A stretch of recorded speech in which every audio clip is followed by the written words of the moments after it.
不可阻挡。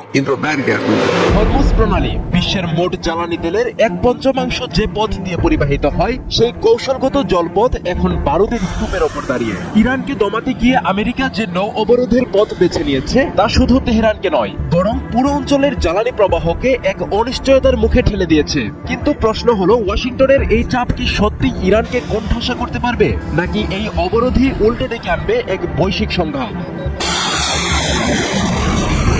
ইরানকে লক্ষ্য করে এই অবরোধ দেয়া হলেও এর আসল আঘাতটা লাগছে চীনের গায়ে। পরিসংখ্যান বলছে বেইজিং এর প্রায় 40% জ্বালানি এই হরমুজ প্রণালী দিয়েই আসে। সম্প্রতি চীনের একটি তেলবাহী জাহাজ আমেরিকার বাধার মুখে ফিরে যেতে বাধ্য হয়েছে। এটি কোনো বিচ্ছিন্ন ঘটনা নয়, এটি মূলত চীনের অর্থনীতির টুটি চেপে ধরার একটি কৌশলগত পদক্ষেপ বলে মনে করছেন বিশ্লেষকরা। চীন এই পরিস্থিতিকে বিপজ্জনক ও দায়িত্বজ্ঞানহীন বলে আখ্যা দিয়েছে। তাদের বার্তা পরিষ্কার, জ্বালানি নিরাপত্তার প্রশ্নে বেইজিং কোনো আপোষ করবে না। গত 1 দশক ধরে গালফ অব এডেনে চীনের নৌবাহিনীর শক্ত অবস্থান রয়েছে। এখন যদি চীন তাদের নিজস্ব তেলের জাহাজগুলোকে সুরক্ষা দিতে হরমুজ প্রণালীতে যুদ্ধজাহাজ বা নেভাল এসকর্ট মোতায়েন করে, তবে তা হবে আমেরিকার জন্য সরাসরি চ্যালেঞ্জ। শুরুটা ছিল আমেরিকা বনাম ইরান, কিন্তু স্বার্থের সমীকরণে এটি এখন আমেরিকা বনাম চীন দ্বন্দ্বে রূপ নিচ্ছে। হরমুজ প্রণালী এখন শুধু একটি জলপথ নয়, বরং বিশ্বশক্তির শ্রেষ্ঠত্ব প্রমাণের কেন্দ্রবিন্দু। ইরানকে কোণঠাসা করতে গিয়ে ওয়াশিংটন যে জাল বিছিয়েছে তা এখন তাদের নিজেদের জন্যই এক বিপজ্জনক ফাঁদ হয়ে দাঁড়াচ্ছে। ট্রাম্প হয়তো ভুলে গিয়েছেন নৌশক্তিতে চীন এই মুহূর্তে বিশ্বসেরা। বেইজিং সরাসরি তাদের নৌবহর এই অঞ্চলে মোতায়েন করে, তবে লড়াইটা আর আঞ্চলিক থাকবে না। হরমুজের নীল জল তখন শুধু তেলের ড্রাম নয়, বয়ে নিয়ে যাবে এক নতুন বিশ্বযুদ্ধের বার্তা। ইরান ও চীনের এই ক্রমবর্ধমান ঘনিষ্ঠতা কি তবে ওয়াশিংটনের আধিপত্যের অবসান ঘটাবে? সময় আর সমুদ্রের উত্তাল ঢেউই হয়তো সেই উত্তর দেবে। আব্দুল্লাহ আল মারুফ, ৭১। মধ্যপ্রাচ্যের উত্তপ্ত মরুভূমির বুকে আবারও কি রণদামাবা বাঁচতে চলেছে? এবার কি আরো ভয়ঙ্কর কিছু ঘটাতে যাচ্ছেন মার্কিন প্রেসিডেন্ট ডোনাল্ড ট্রাম্প? সম্প্রতি এই সমর বিশেষজ্ঞদের বিশ্লেষণে উঠে এসেছে এক শিউরে ওঠার মতো চিত্র। মার্কিন মেরিন সেনারা হয়তো শিগগিরই ইরানের সমুদ্র সৈকতে অবতরণ করতে পারে, তবে বাস্তবতা কঠিন। ইরানি ভূখণ্ডে নামলে মার্কিন সেনারা অক্ষত অবস্থায় ফিরতে পারবে কিনা উঠছে সেই প্রশ্ন। পরিকল্পনায় আছে আমেরিকার দুর্ধর্ষ নেভি সিল সমুদ্রের তটরেখা প্রস্তুত করবে আর আকাশ থেকে ঝাঁপিয়ে পড়বে ৮২তম এয়ারবর্ন ডিভিশনের প্যারাট্রুপাররা। আপাত দৃষ্টিতে এই আক্রমণ সফল মনে হলেও এর পরের দৃশ্যপট হতে পারে ভয়াবহ। সমরবিদদের মতে ইরানি ভূখণ্ডে প্রবেশ করা যতটা সহজ, সেখান থেকে বেঁচে ফেরা ততটাই কঠিন। বিশ্লেষকদের আশঙ্কা, মার্কিন সেনারা পা রাখার সাথে সাথেই তেহরান তার ভান্ডারে থাকা হাজার হাজার ড্রোন এবং ব্যালিস্টিক মিসাইল দিয়ে পাল্টা আঘাত হানবে। মধ্যপ্রাচ্যের প্রতিটি মার্কিন ঘাঁটি, স্যাটেলাইট টার্মিনাল এবং আকাশ প্রতিরক্ষা ব্যবস্থা হবে ইরানের প্রধান লক্ষ্যবস্তু। এটি আর সাধারণ যুদ্ধ থাকবে না, বরং পরিণত হবে এক দীর্ঘস্থায়ী রক্তক্ষয়ী সংঘাতে। প্রেসিডেন্ট ডোনাল্ড ট্রাম্পের প্রশাসনের জন্য এটি একটি চরম রাজনৈতিক অগ্নি পরীক্ষা। মার্কিন সাধারণ নাগরিকরা হয়তো এখনই ইরানের মাটিতে সরাসরি যুদ্ধ দেখতে প্রস্তুত নয়। বিশেষ বাহিনীর মাধ্যমে পরিচালিত এই অভিযানে যদি লাশের সারি দীর্ঘ হয়, তবে হোয়াইট হাউসের জন্য জনসমর্থন ধরে রাখা অসম্ভব হয়ে পড়বে। প্রশান্ত মহাসাগরের বুকে মার্কিন মেরিনদের কঠোর মহড়া সেই যুদ্ধেরই ইঙ্গিত দিচ্ছে। ১১তম মেরিন এক্সপেডিশনারি ইউনিটের জওয়ানরা M27 রাইফেল হাতে প্রস্তুত। তাদের লক্ষ্য পরিষ্কার, মুক্ত ও অবাধ ইন্দো প্যাসিফিক নিশ্চিত করা। কিন্তু তাদের মূল পরীক্ষার ক্ষেত্র হতে পারে পারস্য উপসাগরের রুক্ষ উপকূল। ইরানের সামরিক কৌশল বেশ চতুর। তারা হয়তো শুরুতে মার্কিন বাহিনীকে সমুদ্র সৈকতে পা রাখতে দেবে, কোনো বাধাই দেবে না। কিন্তু যখনই মার্কিন সেনারা মূল ভূখণ্ডের গভীরে প্রবেশ করবে, তখনই শুরু হবে আসমানি করানি। ঝাঁকে ঝাঁকে আত্মঘাতী ড্রোন ধেয়ে আসবে মার্কিন আকাশ প্রতিরক্ষা ভেদ করে।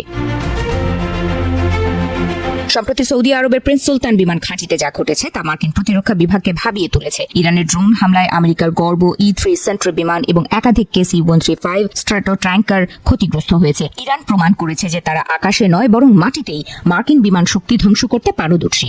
মার্কিন সামরিক নীতি নির্ধারকরা জানেন যে কোনো স্থল অভিযানের আগে আকাশপথের পূর্ণ নিয়ন্ত্রণ বা এয়ার ডমিনেন্স প্রয়োজন।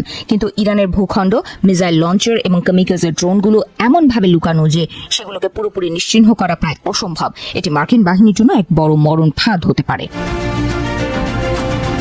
যুদ্ধের ময়দানে সবচেয়ে গুরুত্বপূর্ণ হলো যোগাযোগ বা কমান্ড অ্যান্ড কন্ট্রোল সেন্টার। ইরানের মূল টার্গেট হবে মেরিনদের এই যোগাযোগ কেন্দ্রগুলো। যদি একবার যোগাযোগ বিচ্ছিন্ন করে দেওয়া যায়, তবে সাগরের মাঝখানে থাকা নৌবাহিনীর সাথে স্থলসেনাদের সমন্বয় ভেঙে পড়বে, যা আক্রমণকারী বাহিনীকে সম্পূর্ণ অন্ধ করে দেবে। শুধু ইরান নয়, বাহরাইনে থাকা মার্কিন স্যাটেলাইট টার্মিনাল এবং পুরো মধ্যপ্রাচ্যের আর্লি ওয়ার্নিং রাডারগুলো এখন ইরানের নিশানায়। প্যাট্রিয়ট কিংবা থার্ড প্রতিরক্ষা ব্যবস্থা দিয়ে এই বিশাল ড্রোন বহর ঠেকানো যাবে কিনা তা নিয়ে খোদ পেন্টাগনের ভেতরেই চলছে চুলচেরা বিশ্লেষণ। নেদারল্যান্ডসের মতো মিত্র দেশগুলোর সাথে যৌথ মহড়া চালিয়ে আমেরিকা নিজের শক্তি বাড়াচ্ছে ঠিকই, কিন্তু ডাচ এবং মার্কিন মেরিনদের এই সংহতি কি ইরানের ক্ষেপণাস্ত্র বৃষ্টির সামনে টিকে থাকতে পারবে? সামরিক সক্ষমতা বনাম বাস্তব কৌশলের এই লড়াই এখন বিশ্ব রাজনীতির কেন্দ্রবিন্দুতে। 40 দিনের যুদ্ধে ইরানের কাছে টিকতে না পেরে যুদ্ধবিরতির জন্য শান্তি আলোচনায় বসেছিল যুক্তরাষ্ট্র। আর এমন আলোচনা চলার মধ্যেই লেবাননে হামলা করে ইসরায়েল। আর সেই হামলায় লেবাননের ব্যাপক ক্ষয়ক্ষতি হয়। তবে এবার ইসরায়েলের সেই হামলার জবাব দিচ্ছে লেবাননের সৈন্যরা। ইসরায়েলে দফায় দফায় রকেট হামলা চালিয়েছে ইরানের এই মিত্র দেশ। তারা জানিয়েছে তাদের যোদ্ধারা বুধবার ইসরায়েলের মেতুলা, কাফার গিলাদি এবং কিরিয়াত শমনা বসতিগুলোতে রকেট হামলা চালিয়েছে। আর এই হামলার কারণে লাগাতার সাইরেন বেজে উঠলে ভয়ে দিশেহারা হয়ে পড়ে ইহুদিরা। আর তাতে ইসরায়েলের বেশ কয়েকটি শহর ধ্বংসস্তূপে পরিণত হয়েছে। ইসরায়েলের চ্যানেল 12 জানিয়েছে বুধবার সকালে লেবানন থেকে উত্তর ইসরায়েলের গ্যালিলি অঞ্চলে অন্তত 20টি রকেট ছোড়া হয়েছে, যার মধ্যে কয়েকটি প্রতিহত করা হয়েছে এবং বাকিগুলো খোলা জায়গায় পড়েছে। এছাড়াও এই হামলার কারণে মানারা এবং কিরিয়াত শমনায় সাইরেন বেজে ওঠে। এদিকে যুদ্ধবিরতির মধ্যেও নেতানিয়াহু লেবাননে হামলার যে দুঃসাহস দেখিয়েছে, তার জবাব দেওয়ার জন্যই লেবাননের সৈন্যরা সর্বদা প্রস্তুত রয়েছে। ইসরায়েলে দফায় দফায় এমন রকেট ও ক্ষেপণাস্ত্র হামলায় হঠাৎ করে হতবাক হয়ে পড়েছে ইসরায়েল। যদিও ইরান ও যুক্তরাষ্ট্রের মধ্যে হওয়া 14 দিনের যুদ্ধবিরতির অন্তর্ভুক্ত ছিল লেবানন, তবে লেবাননকে এই চুক্তির অংশ মনেই করে না ইসরায়েল। আর তাই যুদ্ধবিরতির মধ্যে লেবাননে হামলার পর প্রতিশোধমূলক পাল্টা হামলা চালিয়েছে লেবানন। এর আগে গত 2 মার্চ সীমান্তে হামলার পর থেকে দক্ষিণ লেবাননে ইসরায়েলি বাহিনী বিমান ও স্থল হামলা জোরদার করেছে। লেবাননের স্বাস্থ্য কর্তৃপক্ষ জানিয়েছে এই হামলায় এখন পর্যন্ত 2089 জন নিহত হয়েছেন। এ সময় আহত হয়েছেন আরও অন্তত 6762 জন। তবে লেবানন স্পষ্ট জানিয়ে দিয়েছে ইসরায়েলের এমন হামলার চরম মূল্য দিতে হবে নেতানিয়াহুকে। পাকিস্তানে ইরান যুক্তরাষ্ট্রের যুদ্ধবিরতির 21 ঘন্টার আলোচনা রীতিমতো মুখ থবড়ে পড়েছে। বৈঠকে কোনো চুক্তি না হওয়ায় 2 সপ্তাহের যুদ্ধবিরতির স্থায়িত্ব নিয়ে নতুন করে সংশয় দেখা দিয়েছে। ফের যুদ্ধ শুরু হবে কিনা তা নিয়ে বিশ্বজুড়ে উদ্বেগও দেখা গেছে। যদিও ইসলামাবাদের এই বৈঠক ঘিরে আশায় বুক বেঁধেছিল শান্তিকামী বিশ্ব নেতারা। এদিকে পাকিস্তানের সে বৈঠক ঘিরে বিস্ফোরক এক মন্তব্য করেছেন আলোচনায় অংশ নেওয়া ইরানের প্রতিনিধি দলের সদস্য মোহাম্মদ মারান্দি। তার ভাষ্যমতে ইসলামাবাদে পা রাখার আগেই তাদের হুমকি দেওয়া হয়েছিল। পরিস্থিতি বিবেচনায় গোপনে বিমান বদলে তারা কোনো রকমে দেশে পৌঁছান। লেবাননের সংবাদ মাধ্যম আল মাইন্দিকে দেওয়া সাক্ষাৎকারে মারান্দি বলেন, আমেরিকাকে আমরা একদমই বিশ্বাস করি না, তবে কারা হুমকি দিয়েছিল সেই নিয়ে সরাসরি মুখ খোলেনি তিনি। এর আগে শান্তি চুক্তি বৈঠকে যোগ দিতে শনিবার ভোরে ইসলামাবাদে পৌঁছায় ইরানের প্রতিনিধি দলের সদস্যরা। পররাষ্ট্রমন্ত্রী আব্বাস আরাঘচি, পার্লামেন্টের স্পিকার সঙ্গে ছিলেন তেহরান বিশ্ববিদ্যালয়ের ইংরেজি অধ্যাপক মারান্দিও। রাজনৈতিক বিশ্লেষক হিসেবে তার নাম ডাক রয়েছে। তিনি দাবি করেন পাকিস্তানে যাওয়ার পথে তাদের হুমকি দেওয়া হয়। মারান্দির কথা, আমরা তখন ইসলামাবাদে যাচ্ছি, সবাই বিমানে রয়েছি, তখনই আমাদের কাছে খবর আসে বিমানে হামলা হতে পারে।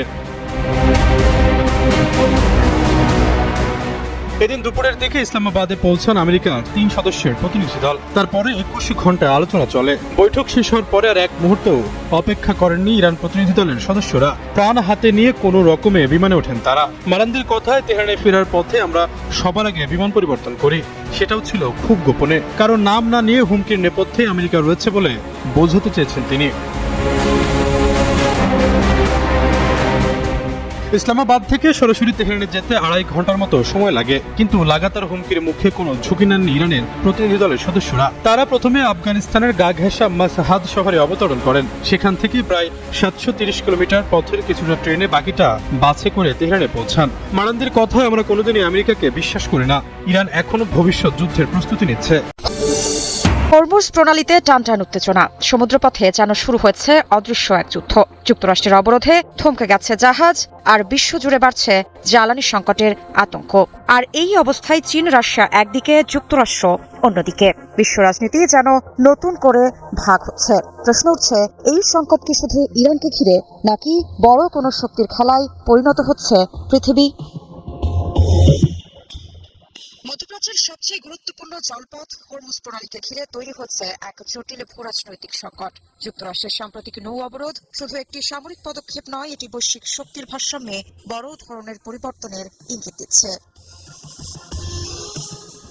মার্কিন সেন্ট্রাল কমান্ড দাবি করেছে, ইরানের প্রধান বন্দরগুলো কার্যত বিচ্ছিন্ন হয়ে পড়েছে। কোনো বাণিজ্যিক জাহাজ প্রবেশ বা বের হতে পারছে না। এই অবরোধ কার্যকর করতে যুক্তরাষ্ট্র ব্যাপক সামরিক শক্তি মোতায়েন করেছে, যা থেকে স্পষ্ট এটি কেবল প্রতীকী পদক্ষেপ নয়, বরং সুপরিকল্পিত কৌশল।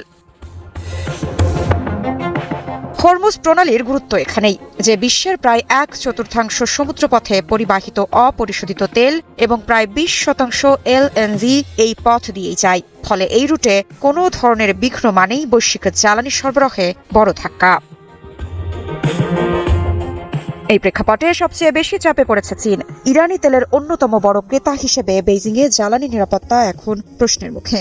যুক্তরাষ্ট্রের অবস্থান পরিষ্কার, ইরান থেকে তেল আমদানি বন্ধ করতে হবে। এতে চীনের অর্থনীতি ও শিল্প খাত সরাসরি ঝুঁকির মধ্যে পড়তে পারে।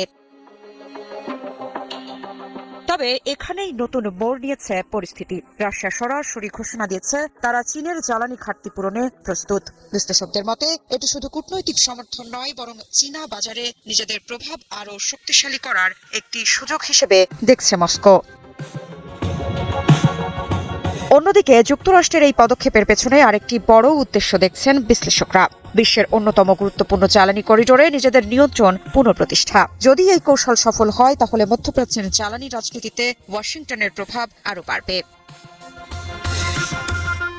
তবে ঝুঁকিও কম নয়। দীর্ঘমেয়াদে এই অবরোধ বজায় রাখা যুক্তরাষ্ট্রের জন্য ব্যয়বহুল ও রাজনৈতিকভাবে চাপের কারণ হতে পারে। বিশেষ করে যদি তেলের দাম বেড়ে যায়, তাহলে তার প্রভাব মার্কিন অভ্যন্তরীণ রাজনীতিতেও পড়বে। অর্থনীতিবিদরা ইতোমধ্যে সতর্ক করেছেন, এই সংকট দীর্ঘস্থায়ী হলে তেলের দাম ব্যারেল প্রতি $100 ছাড়িয়ে যেতে পারে। এতে পরিবহন খরচ, পণ্যের দাম এবং বৈশ্বিক মুদ্রাস্ফীতি বেড়ে যাওয়ার আশঙ্কা রয়েছে। সবচেয়ে বেশি ক্ষতিগ্রস্ত হতে পারে এশিয়ার উন্নয়নশীল দেশগুলো। সব মিলিয়ে হরমুজ প্রণালী এখন শুধু একটি জলপথ নয়, এটি হয়ে উঠেছে বৈশ্বিক শক্তির প্রতিযোগিতার কেন্দ্রবিন্দু।